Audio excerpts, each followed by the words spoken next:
आज की कहानी एक ऐसे विधवा महिला की है जो अपने बच्चों के खातिर क्या क्या कदम उठाई, वो भी एक तरबूज बेचने वाला आदमी से। रुखसाना 32 साल की थी। उसके लंबे काले बाल सूरज की रोशनी में चमकते थे।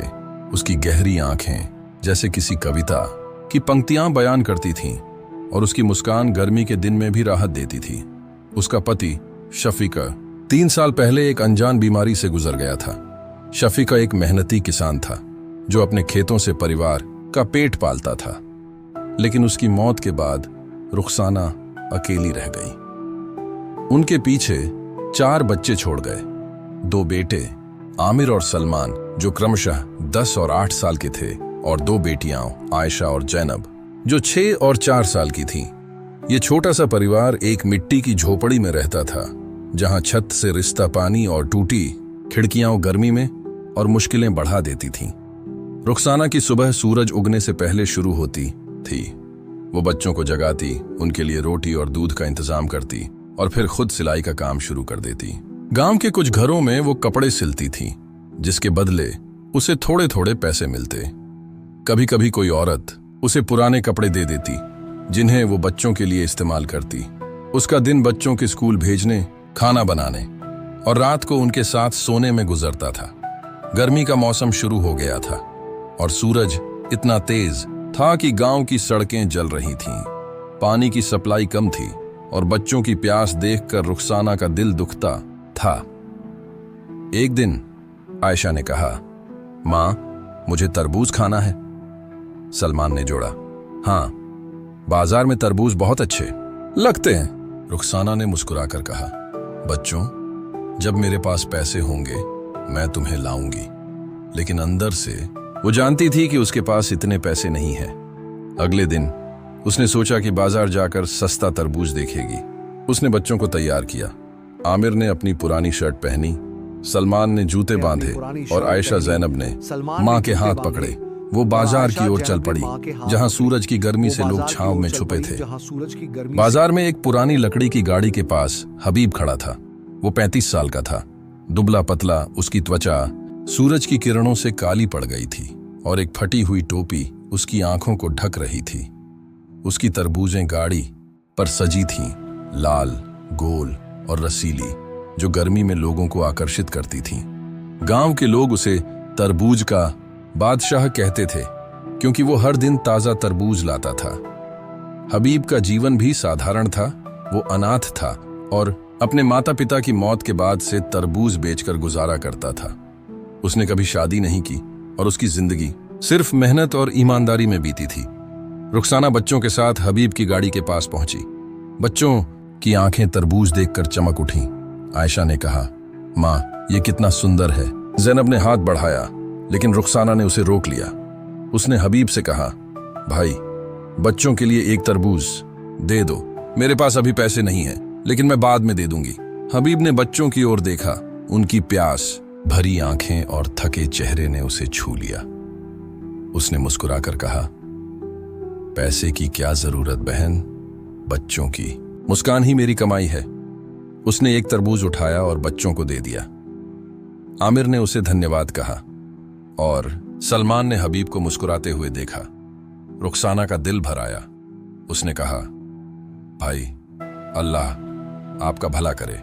हबीब ने सिर झुकाकर जवाब दिया, अल्लाह सबका भला करे बहन। उस दिन से रुखसाना रोज हबीब के पास जाने लगी। वो बच्चों को तरबूज खिलाती और हबीब उनकी नन्ही हंसी सुनकर खुश होता। धीरे धीरे हबीब और रुखसाना की बातचीत बढ़ने लगी। हबीब रुखसाना को अपनी मेहनत की कहानियां सुनाता और रुखसाना उसे अपनी मुश्किलों के बारे में बताती। एक दिन गर्मी की दोपहर में रुखसाना हबीब की गाड़ी के पास गई। बच्चों ने तरबूज खाया और आयशा ने हबीब से पूछा, अंकल, क्या आप मेरे दोस्त बनोगे? हबीब हंस पड़ा और बोला, हाँ बेटी, मैं तुम सबका दोस्त हूं। रुखसाना को हबीब की सादगी अच्छी लगने लगी। वो सोचने लगी कि अगर हबीब ऐसा इंसान है तो वो उसकी और बच्चों की जिंदगी में खुशी ला सकता है। हबीब भी अब रुखसाना को अलग नजरों से देखता था। वो उसके लिए सबसे अच्छे तरबूज चुनता और कभी कभी बच्चों को मुफ्त में देता। गांव वालों ने इस रिश्ते को देखना शुरू कर दिया।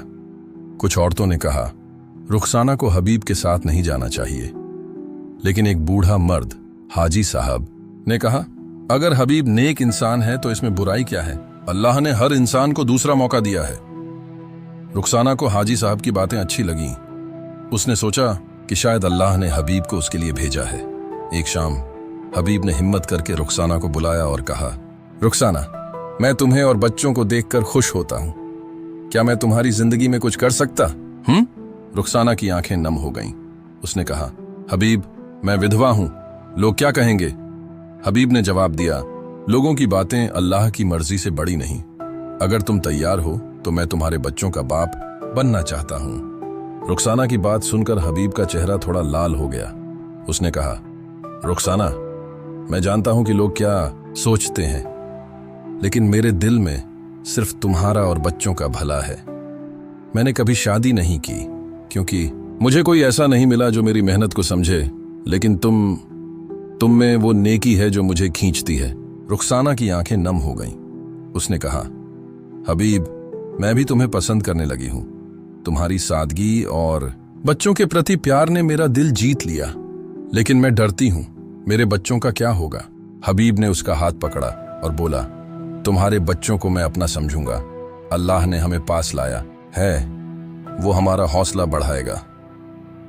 उस रात रुखसाना ने अपने बच्चों से बात की। उसने आमिर को बुलाया जो सबसे बड़ा था और कहा, बेटा, हबीब अंकल हमारे साथ रहना चाहते हैं, तुम क्या सोचते हो?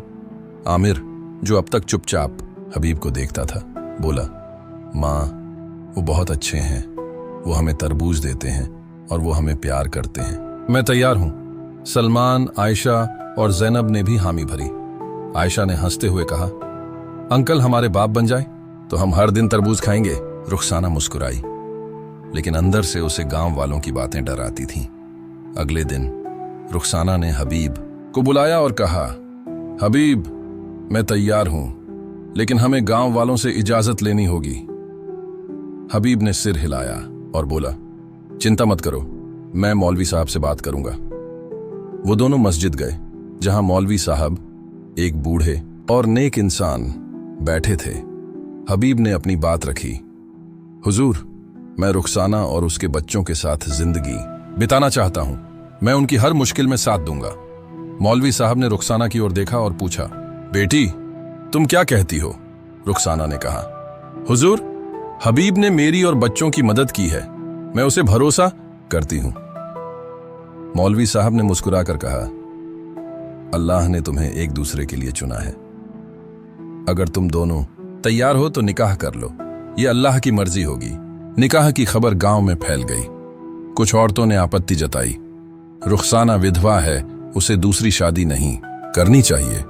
लेकिन हाजी साहब ने सबको समझाया, इस्लाम में विधवा को भी जिंदगी जीने का हक है। हबीब एक नेक इंसान है और ये शादी अल्लाह की मर्जी से होगी। गांव के ज्यादातर लोग मान गए और निकाह की तैयारियां शुरू हो गईं।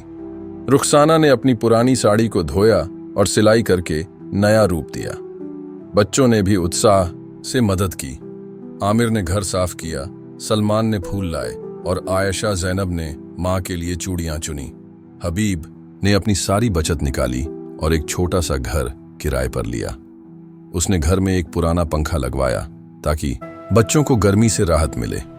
उसने बाजार से थोड़े तरबूज खरीदे जो निकाह की दावत में बांटे गए। मौलवी साहब ने निकाह पढ़ाया और हबीब ने रुखसाना का हाथ थामा। उसने कहा, रुखसाना, मैं तुम्हें और बच्चों को हमेशा खुश रखूंगा। रुखसाना की आंखों से आंसू टपके और उसने दुआ मांगी, या अल्लाह हमें सुखी रखो। बच्चों ने हबीब को अब्बू कहकर पुकारा और वो दिन गांव के लिए खुशी का दिन बन गया।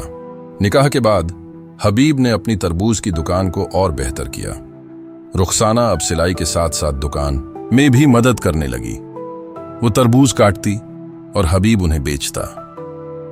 बच्चे भी छुट्टी के दिनों में दुकान पर आते और ग्राहक उनकी मासूमियत देखकर मुस्कुराते। गांव वालों ने उन्हें तरबूज परिवार कहना शुरू कर दिया और उनकी मेहनत की मिसाल दी जाने लगी। हबीब और रुखसाना का परिवार धीरे धीरे मजबूत होता गया। हबीब ने बच्चों को पढ़ाई के लिए स्कूल भेजना शुरू किया। वो सुबह दुकान पर जाता और शाम को बच्चों के साथ खेलता। रुखसाना ने उन्हें नमाज और अच्छे संस्कार सिखाए। एक दिन आमिर ने कहा, अब्बू, मैं बड़ा होकर डॉक्टर बनूंगा। हबीब ने उसका सिर सहलाया और बोला, बेटा, अल्लाह ने तुझे हिम्मत दी है, मेहनत करो। आयशा और जैनब स्कूल में पहली आने लगीं और सलमान ने क्रिकेट खेलना सीख लिया। गर्मियों में हबीब की दुकान पर ग्राहकों की भीड़ बढ़ गई। लोग दूर दूर से तरबूज खरीदने आते और हबीब की सादगी की तारीफ करते। रुखसाना ने दुकान के लिए एक छोटा सा टेंट लगवाया जहां लोग छांव में बैठकर तरबूज खा सकते थे। एक दिन एक बूढ़े ने कहा, हबीब, तुमने रुखसाना और बच्चों को नया जीवन दिया। ये अल्लाह की मेहरबानी है। हबीब ने मुस्कुराकर कहा, ये मेरी मेहनत नहीं, अल्लाह की दया है। रुखसाना भी कहती, हबीब ने हमें तरबूज की तरह ताजगी दी। एक बार गांव में सूखा पड़ गया, पानी कम हो गया और फसलें बर्बाद हो गईं। हबीब ने अपनी सारी कमाई से गांव वालों के लिए तरबूज बांटे। रुखसाना ने औरतों के साथ मिलकर खाना बनाया और बच्चों ने पानी बांटा। गांव वालों ने उनकी मदद को कभी नहीं भुलाया। हाजी साहब ने कहा, ये लोग अल्लाह के नेक बंदे हैं। इस घटना ने हबीब और रुखसाना को गांव का सम्मान दिलाया। कहानी खत्म हुई। मिलते हैं अगली किसी और वीडियो में। कमेंट करना न भूलें कि हबीब ने सही या गलत किया। और हाँ, इस चैनल को सब्सक्राइब करके मुझे मोटिवेट कर सकते हो।